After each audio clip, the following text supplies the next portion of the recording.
Greetings. Welcome to the Parowan Gap Archaeological Project. My name is Garth Norman. I'm director of the archaeological project at Izapa at Parowan Gap. And we are introducing a project which began in 1993 and was completed with all government contracting reports in 2000. And we're looking at the gap and giving an overview of the important discoveries. And we'll include a flyover, which is rare. So project, as I say, began in 1993, completed in 2003 with government agencies and private contributors making this possible. One of the leading participants is the Paiute tribe of southwestern Utah. Here is the chairman, Alex Shepard, reviewing the project plans with other officials at the beginning of the project. Parowan Gap is located west of Little Salt Lake in Parowan Valley, southwestern Utah, just north of Cedar City.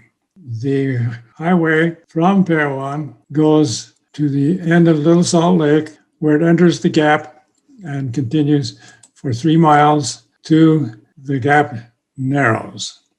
Here we see the narrows with petroglyphs covering the cliff walls on both sides, looking east.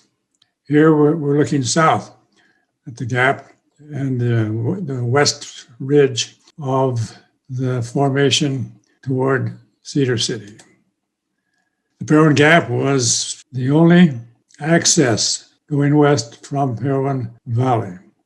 Here we're simply illustrating through time all of the travel from prehistoric times with Indian trails, pioneer-covered wagons, Spanish Trail, and of course modern transportation, communication. All have gone through this and left their historic marks. The petroglyphs themselves are of primary interest, packed and carved by Native Americans. Chief Wakata told the first white settlers who were traveling looking for proper places for settlement in 1850, pointed out the Parowan Gap west of Little Salt Lake and referred to it as God's own house. And that's a clue to the sacred character of what we are finding here. This view is looking west from a boulder with petroglyphs through the Parowan Gap with the Gap Basin in the distance. The east entrance to the gap is the primary petroglyph panels. We're just introducing those and we'll come back and share some details. The ear glyph at the top is a primary orientation. There is a sun circle at the top with 3 lobes, concentric circles, and a Fremont God figure at the right, and then the division of those 3 positions, solstices and equinox, into their cross quarter. The lower right gives us a panel of the day counts. This is a wonderful introduction to give us the orientation we need for interpretation.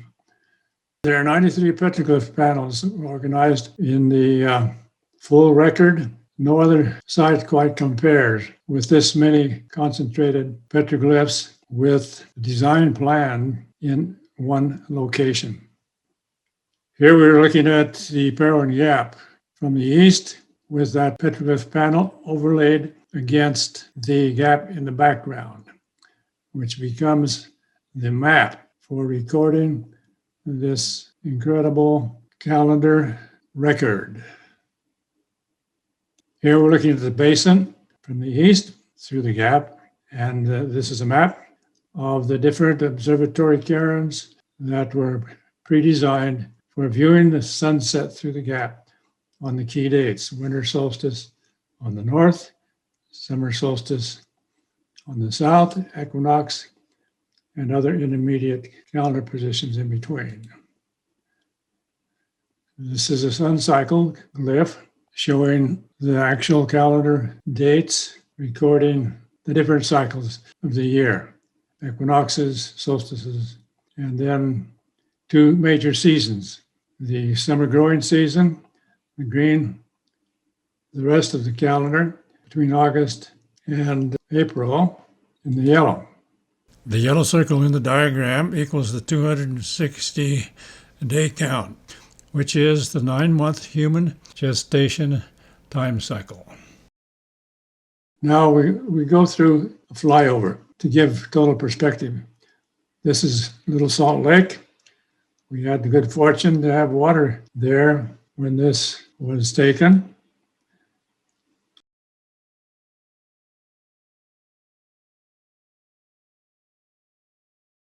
We weave through the Gap Pass 2-3 miles to the basin on the west, where we're viewing the Gap window looking on west to the desert beyond.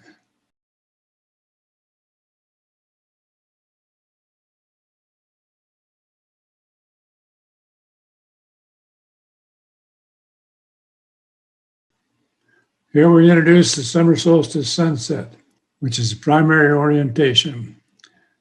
We're looking at a cairn, which is approximately half a mile east of the Gap itself, which was set up to view the solstice sunset.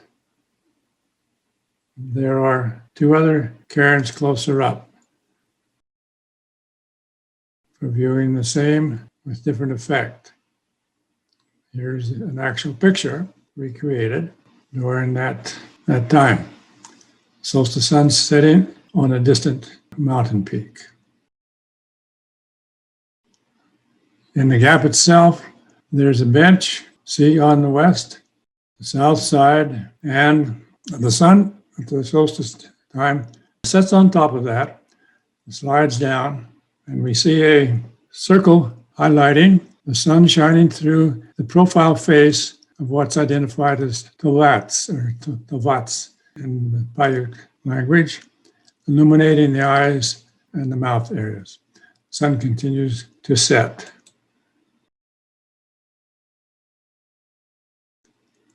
Summer solstice shadow marker here is an example of the shadow effect, which was created in different petroglyphs to mark actual dates with the counting and shadow lines. Here is a very, very interesting petroglyph. We're looking at the flat face of pavement, totally patinated, with 3 petroglyphs in these circles. The one on the left, we look at the inset at the bottom, there's a slick natural projection, which is the first thing to be illuminated. And the little man carved is holding his hand up. He's inside of that circle, looking over his hand at that sun marker, which happens to be the first visible equinox orientation. This is the equinox sunrise hill. Sunset on the equinox then occurs as the sun continues to descend into the V gap at a point where the distant horizon is just barely visible. Here's where they set up their caravan for this observation. Yours truly watching the sun in these different observations. Winter solstice sunrise is represented here from the east. We look there at this sun in the mouth, and we'll show that again a bit later. This winter solstice sunrise is shown here on this flat boulder which was set up. So the sunrise is in line with the face there.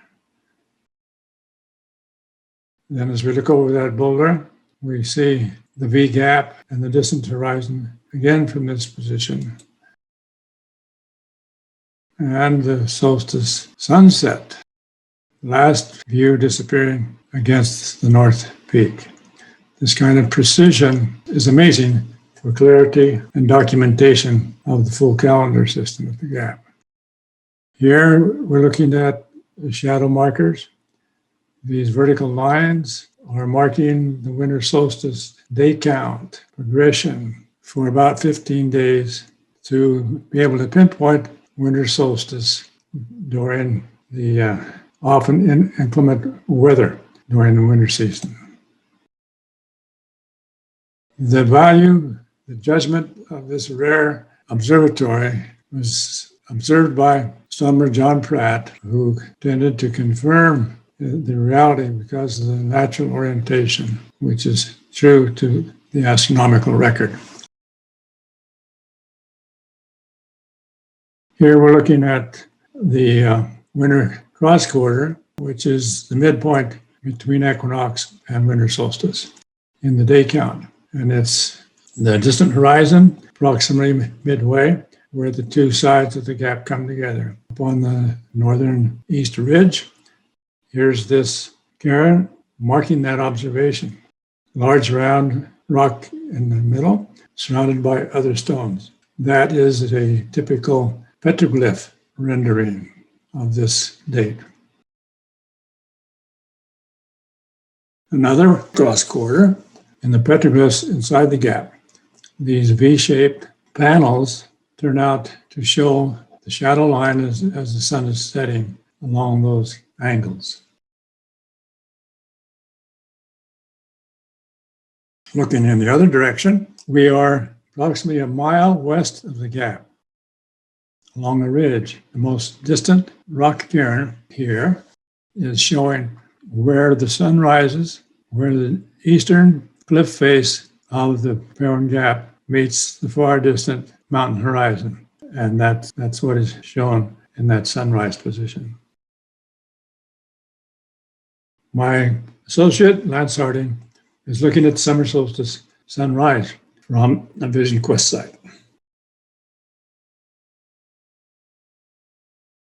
Now we shift gears to observe a turquoise trade route calculated at around 900 AD from mines, open pit mines in Nevada, being routed south.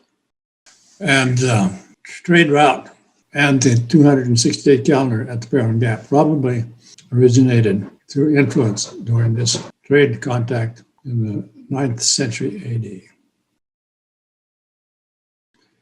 This theodolite survey, Karen, is documenting the sunsets through the gap on the distant horizon, meeting the left side, the right side, and down the middle.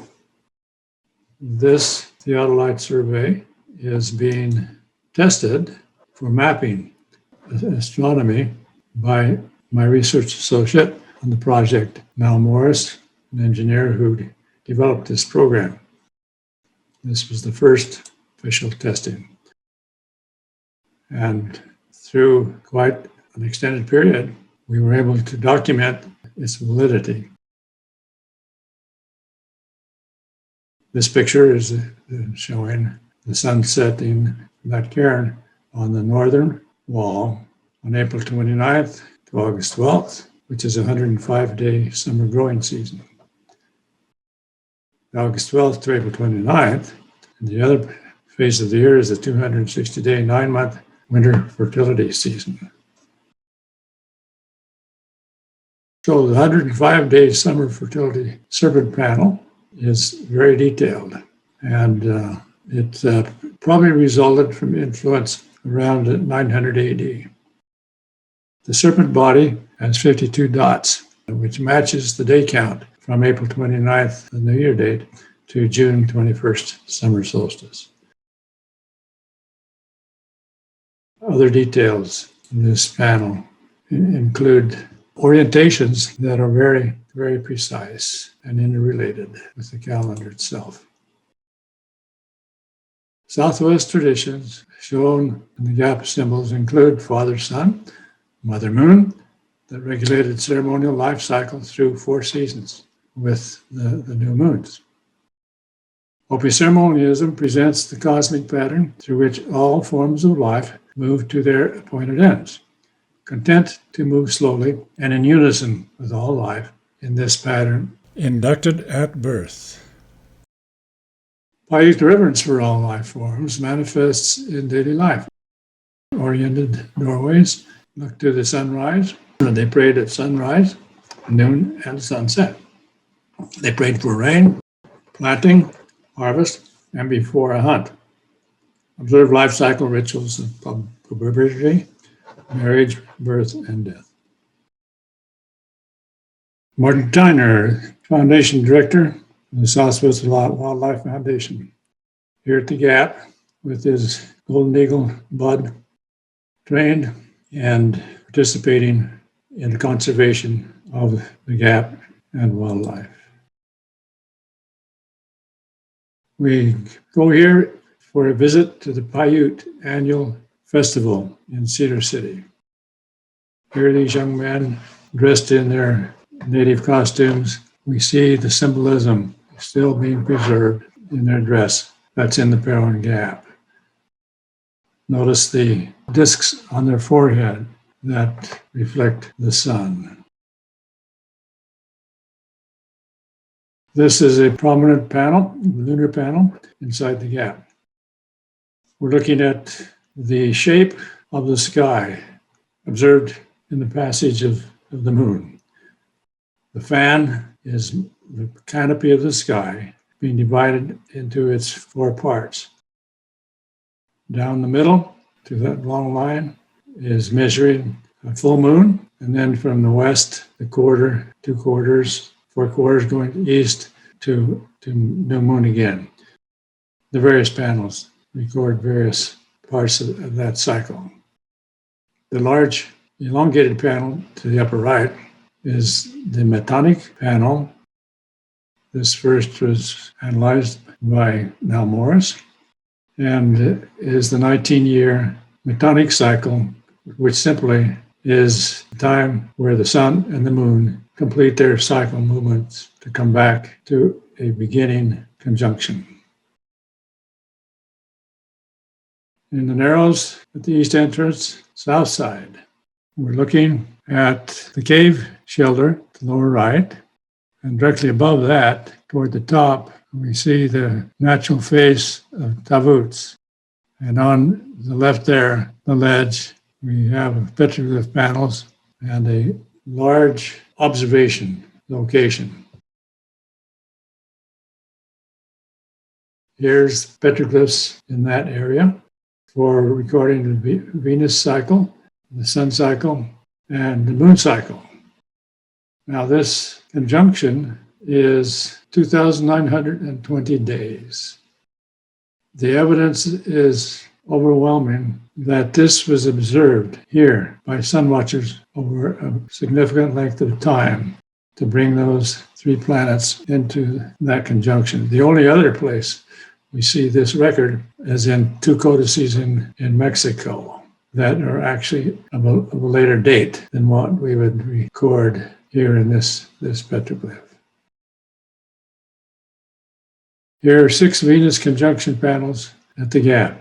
So it was a very prominent part of the astronomy. This shows the Gap excavation supervised by Ace Nielsen with the BYU Public Archaeology Program. The upper excavation hearth exposed the fire at the top, which dates to Paiute Numic culture in 1300 AD. It contains the desert side notch arrowhead point, which dates back to about 3000 BC.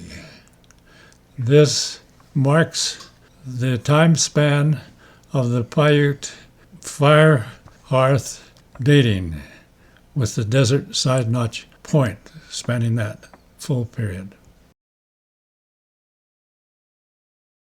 A little deeper, we find another black hearth dating between 700 and 1250 AD. So it's the Fremont period in this ash deposit.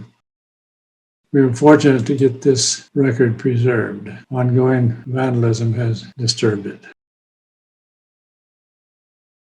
Fluted point comparisons for the early dating At the top, you get the Gap Basin Obsidian at Idle Point. The bottom is North American Paleo-Indian comparisons. The fluted point is distinctive of the Archaic, probably dating here to around 8,000 BC. This is the panel inside the cave, very detailed, and the sections through time are labeled. We go to the very bottom and find this petroglyph where the panel ceases, and we see the same style petroglyphs that were recorded over 2,000 years later.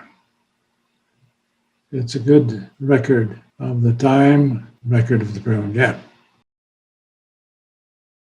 The North Peak inside the gap here shows Polaris on that peak as viewed from the cave shelter. The Paiute Sava tradition, actually a mythic story about why the North Star stands still. It's the kind of a story a father might share with a son who's curious, observes that sun over the North Peak, not moving. That's star circle, I should say. And he asks his dad, how come? So his dad tells the story of the bighorn sheep that tries to climb up that peak, and because the cliffs can't get up there, he looks around, he sees a cave, and thinks, well, maybe that cave has a passage to get up there. So he goes into the cave. We believe the Gap Cave qualifies for this story, and goes in, and he claws his way up through the cave and ends up causing erosion, the rocks to fall behind him, so he can't return back down and has to continue to climb up. And he ends up on top because he can't get back down. He has to stay up there, and it becomes the North Star. Nice little children's story. And that was published by Why the North Star Stands Still booklet. Here on the North Peak from the equinox cairn, we're looking at the position of the North Star, and with the plumb bob showing the alignment to a cairn on top of that peak gives for the documentation.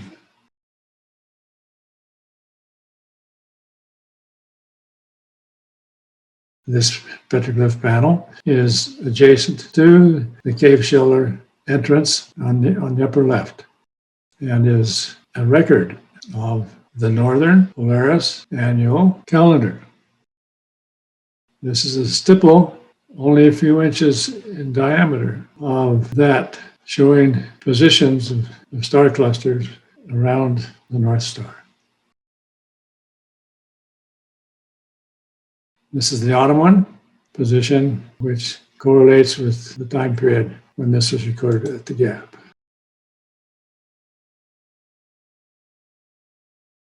The creator god, Tobats. Here now we see a good picture how he swallows the sun during the winter season, and it continues to winter solstice and doesn't come back until the springtime, or I should say the cross quarter preceding the springtime. Now, on the west entrance to the Gap, this interesting panel is showing the bird tracks. Actually, they're more like actual birds flying over during their seasonal migration route. Here we get down to a more detailed record of all of the different archaeology sites that were recorded during our petroglyph studies. This is a 3-5 rectangle with rock cairns marking the south and north peaks, and also east and west center. That is pretty amazing. We continue forward with analyzing sacred space during the Fremont period.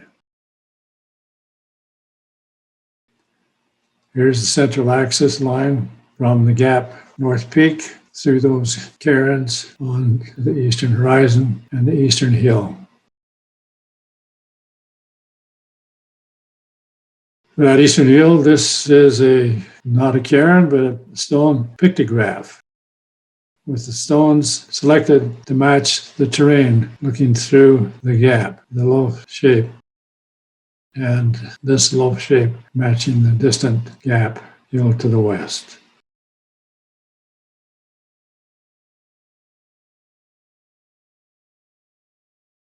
We end up projecting on east from the gap to Paragona on this axis, the village of Paragona. It has excavated house mounds with this geometric configuration.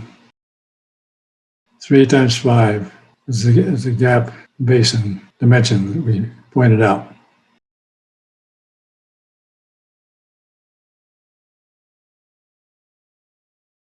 Here's a petroglyph, an effigy, and it matches the terrain in the Parowan Gap, mapped here through the red hills, probably for hunting and gathering season. We end up with this quick overview with another flight going back east through the gap, the basin, and winding. And we were rather fortunate, again, to be able to have water in the eastern entrance, Little Salt Lake entrance during this time period. Reflecting the sun to end our journey here. Many questions, much more detail is being shared through publications and reports and other presentations. Thank you for your time and attention.